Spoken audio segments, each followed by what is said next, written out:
dá pra fazer em 25 anos? Montar um quebra-cabeça de 25 mil peças ou abrir uma banquinha de revistas em Boa Viagem, que passaria a servir cerveja bem gelada, petiscos e carne de bode. A iguaria logo ganhou fama e ficou mais famosa do que o boato que Tapacuró estourou. E assim a banca virou bar, depois restaurante, mas sem perder as raízes. Ufa! Ainda bem que transformaram a banquinha de revista em bar. Afinal, ninguém faz amigos fazendo palavras cruzadas. Entre amigos o pode. A vida fica melhor entre amigos. Se beber, não dirija. Olá, estamos de volta hoje conversando com Carlos Neves, que é advogado e é o novo conselheiro do Tribunal de Contas do Estado de Pernambuco. Olá, Carlos, é um grande prazer tê-lo aqui conosco. Prazer, meu Alexandre. Você é um sangue novo, digamos assim, uma cabeça nova entrando num Tribunal de Contas, inclusive pela idade, não só por ser um novo conselheiro, mas porque você também é uma pessoa muito jovem. Me diga uma coisa, como é que você está vendo a perspectiva de trabalho no tribunal? Há boas condições, liberdade para trabalhar, certo? Boa infraestrutura, pessoal dúvida, qualificado? O que mais me encantou na minha chegada ao tribunal, eu venho da advocacia privada, fui advogado nos últimos 20 anos, deixei a advocacia a partir da nomeação do governador do estado e a aprovação da Assembleia Legislativa por unanimidade, o que me dá um senso de responsabilidade muito grande. E nesses últimos 20 anos que fui advogado privado, conhecia o Tribunal de Contas. Já conhecia porque atuava, fazia alguns trabalhos como advogado. Mas o que me encantou foi chegar lá e ver a estrutura interna do tribunal, aquilo que o advogado não vê no dia a dia do julgamento, que são as estruturas de auditoria, os núcleos de engenharia, de contabilidade, todas as áreas importantes que são fundamentais para um julgamento se tem dentro do tribunal. Além do ambiente muito ético, muito acolhedor, eu tenho parceiros, colegas de conselho muito qualificados. O Tribunal de Contas do Estado de Pernambuco é uma diferença dentro das instituições, com todo respeito aos demais tribunais, mas o Tribunal de Contas do Estado de Pernambuco é muito reconhecido pela sua qualidade técnica e ética. Isso me deixa muito confortável de chegar num ambiente desse, apesar de ter feito minha carreira no privado, agora como servidor público, dedicado a uma instituição que tem um olhar, não só um olhar de punição, de querer punir o gestor público, mas um olhar de concomitância, de trabalho junto com o gestor, sabendo das dificuldades que os gestores municipais e estaduais têm.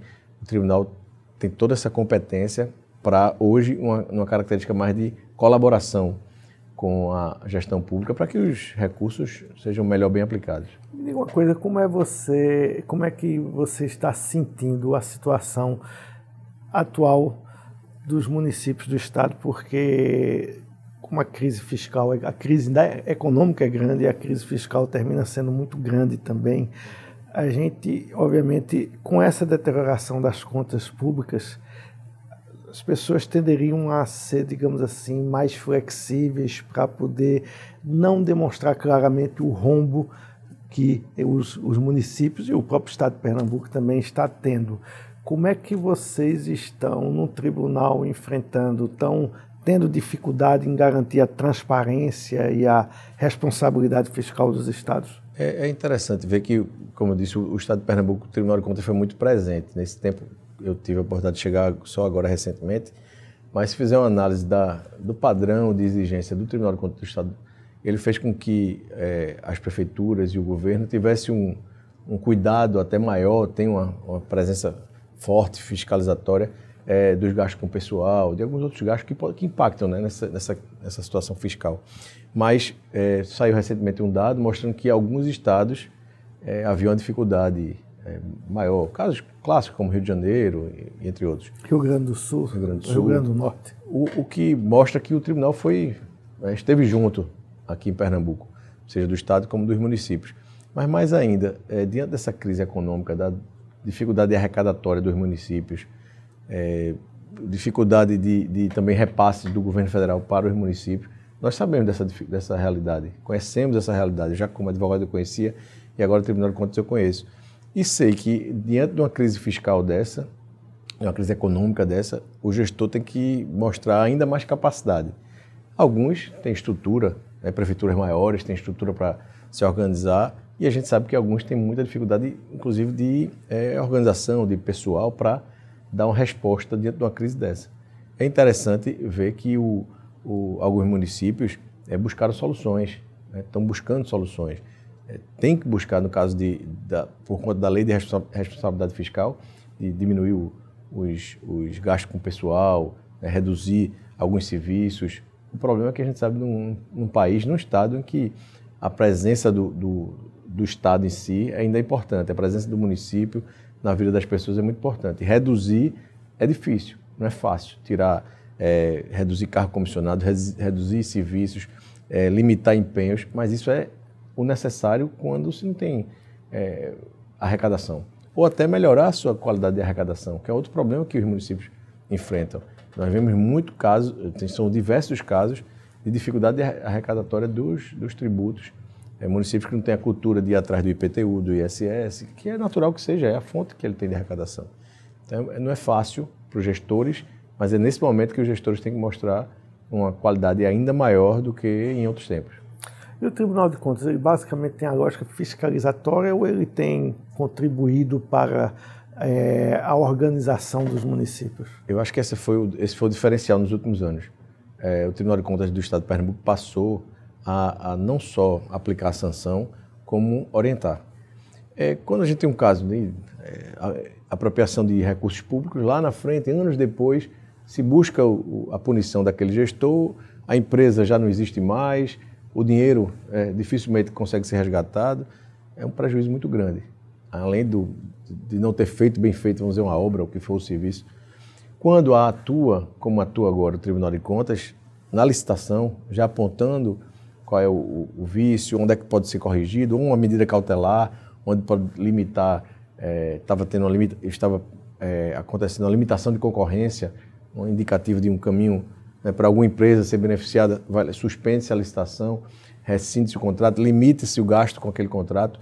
Tudo isso são um conjunto de atuações concomitantes. Só na questão do edital de licitação, o Estado de Pernambuco e os municípios economizaram 69 milhões de reais no ano passado. Só por atuação em retoques ali e aqui que o tribunal, com sua competência, faz em parceria com os prefeitos e com o governo. Isso é importante, para mim, é a figura mais importante que o tribunal está tendo. Porque deixa-se de gastar mal, o dinheiro fica à disposição do erário para uma finalidade melhor, para melhor aplicar aquele dinheiro em outras áreas que precisam. Uma área que a gente tem um problema muito grave hoje nos municípios é a área da previdência. Todos os municípios estão com gasto com pessoal alarmantes e muito gasto com aposentados. No passado, no governo Fernando Henrique, se pensou em fazer os fundos de previdência estaduais, mas a maioria dos estados não fizeram. Como é que está essa situação em Pernambuco, de fundo de previdência e do equilíbrio das previdências municipais e estadual também? Bem complicado esse assunto. Está aí também que está na pauta nacional, né? Está aí o Congresso Nacional discutindo como é que se dará a reforma da Previdência. Os municípios lá atrás criaram regimes próprios, apesar de não terem condições administrativas de cuidar desse regime, déficits altíssimos em relação ao nível de gastos com o pessoal. Gastava-se muito com o pessoal, não tinha antes da lei de responsabilidade fiscal ou não atingindo as metas. Os municípios gastando muito, volume grande de aposentados e depois disso um regime próprio que não se estava preparado, sem segregar massa, sem separar o joio do trigo ali na hora de fazer as escolhas para o longo prazo. E isso não foi feito aqui em Pernambuco e isso tem gerado um problema. Uma cidade ou outra. Acho que é o caso de Recife, foi feita uma segregação de massa, foi feito um projeto de longo prazo, que eu acho que tem alguma diferença. Nós estamos nos deparando com isso lá diariamente. São diversas as prefeituras que são julgadas as contas irregulares por déficit previdenciário, o problema no seu regime próprio de previdência. Então, alguma coisa que, ao meu sentir, com essa reforma da Previdência, os municípios tenderão, por absoluta falta de opção, a aderir a algum projeto nacional. Saiu algum desenho de que o Senado vai dar isso como opção. Eu acho que vai ser uma opção que 90% dos municípios vão aderir, por conta da dificuldade de gerar, de administrar o seu próprio fluxo de aposentados. Um outro problema que nós temos sério na administração dos municípios é a questão do tratamento do lixo. Há um tempo atrás se baixou algumas metas que os municípios deveriam cumprir em termos de tratamento dos resíduos urbanos, né? Isso do lixo, chamado lixões, só que a maioria dos municípios não cumpriu. Como é que está essa situação? Essa é uma situação bem crítica no estado de Pernambuco.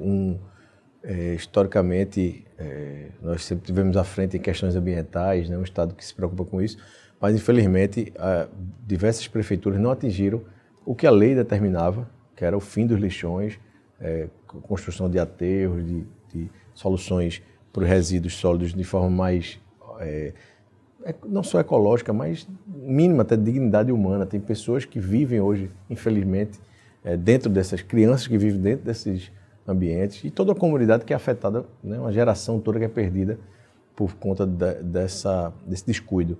Os gestores tinha um projeto, tinha uma lei que exigia um prazo, não foi cumprido esse prazo. O Tribunal de Contas chamou a todos a atenção a isso, deu um prazo mais curto agora de 90 dias, tem dado em média 90 a 120 dias para que os municípios façam seus planos de ação, que resolvam essa questão, mas o Ministério Público Estadual já recebeu esses dados e já vai caminhar numa área que nós, Tribunal de Contas, não podemos fazer, que é chamar cada um dos gestores para que eles resolvam sob pena de uma persecução criminal, de uma ação criminal, por não fazer essa obrigação legal, e é uma coisa tão importante para a saúde pública, mais ainda para aquelas pessoas que estão, infelizmente, tendo que viver naquela situação. Acho que é um caminho, Alagoas conseguiu resolver, né? Então a gente precisa avançar nisso. Quer dizer que vai ter muito prefeito preso aí, porque já que vai ser uma coisa criminal. Eu acho que eles resolvem antes. Resolvem antes de ir para a cadeia. Ok, Carlos, muito obrigado pela sua presença aqui. Foi um prazer falar contigo. E obrigado pela sua audiência e contamos com vocês sempre para acompanhar os programas de economia e nas outras áreas também, na Diário de Pernambuco TV. Muito obrigado. Muito obrigado, Alexandre. Obrigado.